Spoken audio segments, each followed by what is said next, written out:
Welcome. So I'm Allie. I'm Brooklyn. I'm Michelle. I'm Vicky. I'm Erin.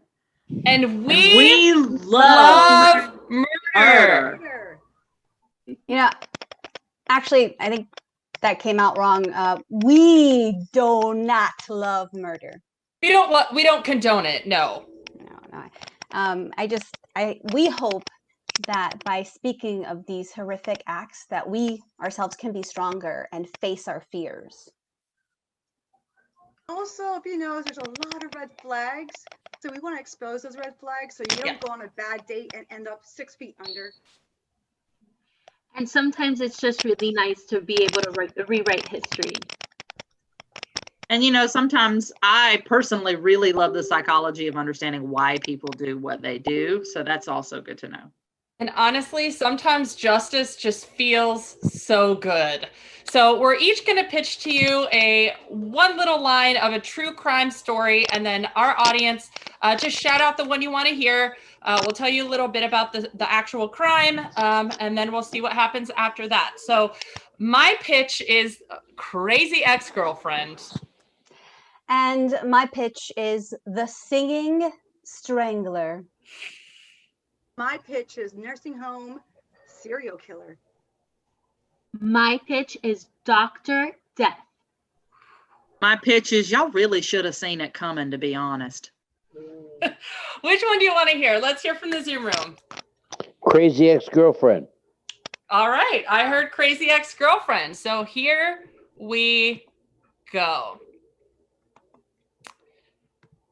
Okay, so Travis Alexander had a little bit of a rough childhood, but things became better when he moved in with his grandmother, who was a devout Mormon. So he converted to Mormonism. Although he wasn't necessarily devout, he really enjoyed like the sense of community that it brought, and it really felt like home to him. So even though he was a Mormon, he was trying to walk on that path, but he was a motivational speaker. So he encountered a lot of women, and he was a young man and he had needs. And so one day he's speaking at a conference and he meets the woman who will become his crazy ex-girlfriend, Jodi Arias. And he kind of had a hard time with the whole no sex before marriage deal. So he and Jodi hook up at the conference, and then they kind of keep in touch. So he's like, she's not my girlfriend. We're kind of just hooking up when she's around. And she's like, no, he's my boyfriend and we're in love and going to get married. So she converts to Mormonism. He baptizes her, and they consummate that baptism immediately by getting it on, because purity. Then she moves to Arizona because she wants to live closer to him, even though they weren't, again, officially dating. So they're kind of hooking up intermittently. Eventually they date for like a solid 5 months. And the whole time he's like, this is not the person I'm going to marry. This is not my future wife. Like, it's fun. And like, we're having a good time, but like, I know that she's not the person. And all his friends are like, Travis, she's a problem, dude. Like, she's a problem. But he really could not resist like the airy ass, right? So they officially date for like 5 months, and she's calling and texting him constantly. She's like, hey, do you want to hang out? And he's like, no, I've got work or whatever.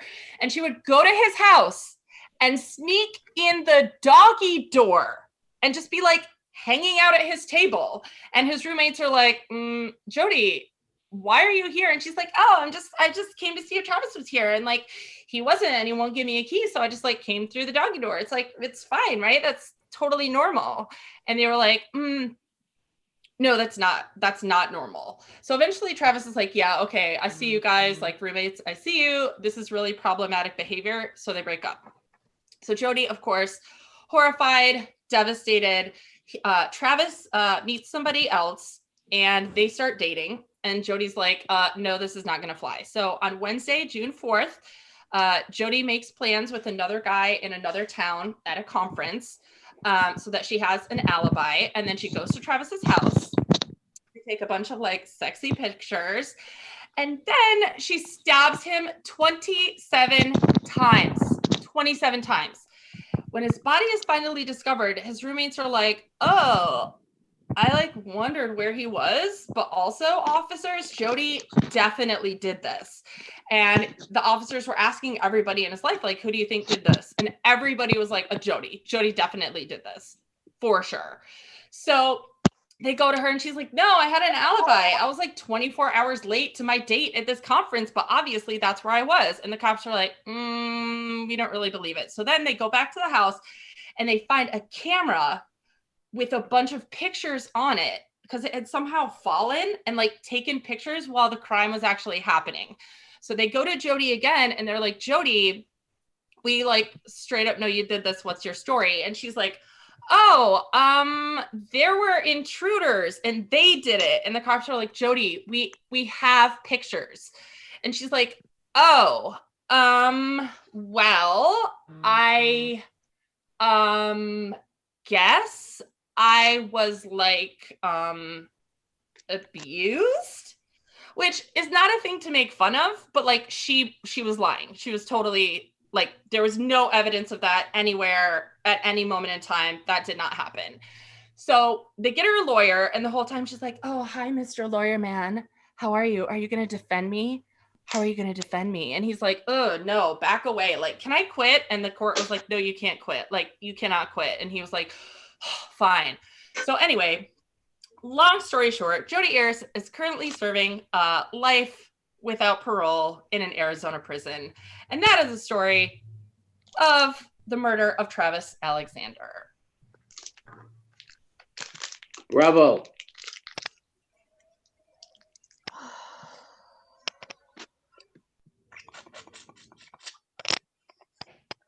Oh. Hey. Oh, Hi. Pat. Are you here for the conference? Yeah, totally. I'm just here for the conference insurance, you know. Yeah, like totally. Waiting on the elevator here. Yeah. You look beautiful. Oh my God, that is like the kindest thing that any man has ever said to me. That is so sweet. You're so welcome. I'm sorry, I'm being awkward right now, but I can't take my eyes off you. Do you know what floor the conference is on? I mean, I can take you if you like. Of course. Conference hall B is where I was just gonna head on down. You have the kindest eyes. Wow. Keep Travis.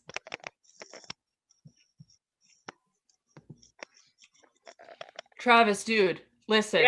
Yeah. We got to talk about Jodi. What about her, man? She's gorgeous.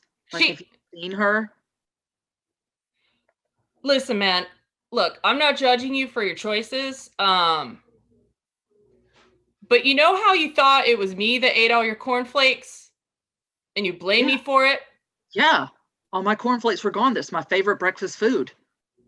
Yeah, Jodi ate them, dude. She came over yesterday and she was like, where's Travis? I haven't eaten. Oh, look, cornflakes. And she ate all the cornflakes, man. It's not me. I don't even like cornflakes. I eat sugar cereal strictly. You're going to get diabetes. The diabetes is going to take your feet. Do you know that? Listen, okay, that is secondary to what I'm talking about here. I'm not looking for long term, okay? Short term, we need to talk about Jodi. I don't feel comfortable with her in the house. She's fine. I mean, she's just got an appetite. She's a growing girl. I respect a healthy appetite. I do. I mean, I eat only sugar cereal for every meal. However, you didn't give her a key, did you? No, absolutely not. We've only been dating for like 2 weeks. Wait a second. Okay, cool. Because I'm not cool with that. If she didn't have a key, how did she get into the cornflakes? Sweet. Travis. Oh, hey. Travis, my boy. I'm very Yes. concerned for you. Yes, Mama. You've certainly gone astray these days.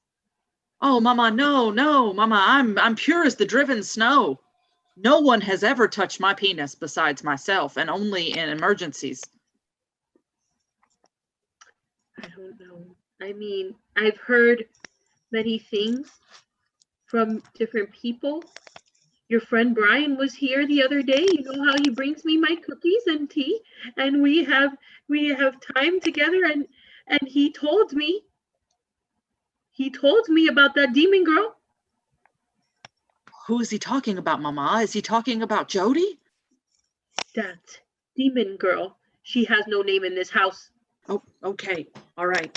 Well, my penis is still hermetically sealed. If you want to see it, I can Sweep. show.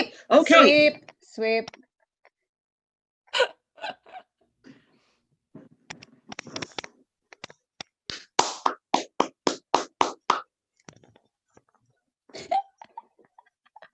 What the hell? How did that get into our house? No. What? Yeah, I was just having some cornflakes. That's all. Does Travis know about this? Because I thought you guys broke up. Travis? He left me here like last night. I just slept over in the car outside in the driveway because like he kicked me out. Yo, look who's in our kitchen. What? What? No, Dude, Jeff, are you seeing her? Jeff? Yeah. She ate my cornflakes. Hey, Brian. Listen, if there are not sugar smacks in this cupboard, Jody. Oh, you're gonna have some trouble. There will be trouble. Okay, guys, I brought Raisin Bran. It's so much more healthy. You're gonna love it. I ate all the cornflakes already and the sugar smacks. You know what? I'm gonna call Travis right now. Yeah, man. Yeah. Yeah, you don't have to do that. I'm calling right now. Yeah, call him, Jeff. Yeah, call him. Tell him Travis, I said hey. You know, Jody came through the dog door. Hey, Travis. Yeah. I'm just out here in the void, hanging out. What's up? Did you know about Jody coming into our house? What? Yeah, she came through the dog door. Hey, what? Hey, honey, how are you? Can you hear me? Hi. I'm gonna call the cops. I just broke up. I broke up with her already. I know. Hey, what do I do with her? One more thing. Hey, is Brian eating the sugary cereal again? Is he in there? Don't worry about that. What should I'm worried about his blood sugar. Oh, you know, whatever. Leave me alone, Travis. Brian, I love you, man. I care about your health. I love you, man. He loves me? I love you, man. No, I didn't say that. No, he does not love you. Shh, I love you, Travis. Leave. Okay, go back through the dog door. You've got to get away. Sweet Brian. Brian, my boy. Are you talking to me, Mama, Travis? Travis, Brian, I don't know what to do about Brian. I know. He's snorting sugar up his nose, Mama. He came over here with the cookies. Oh man. I went to the restroom. They were gone. They were gone, Travis. Mm-hmm. He has a problem, Mama. And you know what they say about sugar and the devil. Speaking of the devil, you need to get rid of that Jody girl. Sweet. Okay. So, yeah, Jessica, I just wanted to show you my special room. I know that you're my best friend, and I just, oh, hi! Oh, yeah, oh, that's so neat. That's so neat. So what do you think? My special room. It's like a big dark tunnel. Wow, your room's cool, like knives and stuff. That's cool. Thank you. This one's name is Travis, and this one's named is Jeff. That's You know, Brian. Jody, people say that you're weird, but I think you're totally normal and have no red flags at all. None at all. None at all. I love too hard. That's totally your problem, Jody. You love way too hard. And Travis just doesn't know that I am his chosen wife. You're such a prize, truly. Totally a prize. Don't let anyone tell you anything different. Right? I can knit with the best of them. I make a bad apple pie. I like, not bad isn't bad, but good apple pie. Listen, I'm loving this scarf that you made me. It's so not warm, but very fashionable. Thank you. Sweet, keep Jody. Why?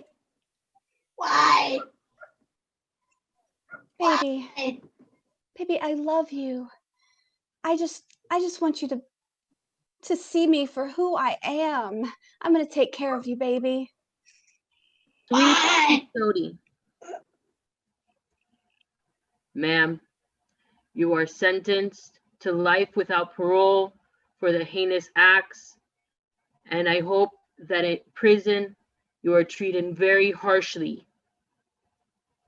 Do you have anything to say?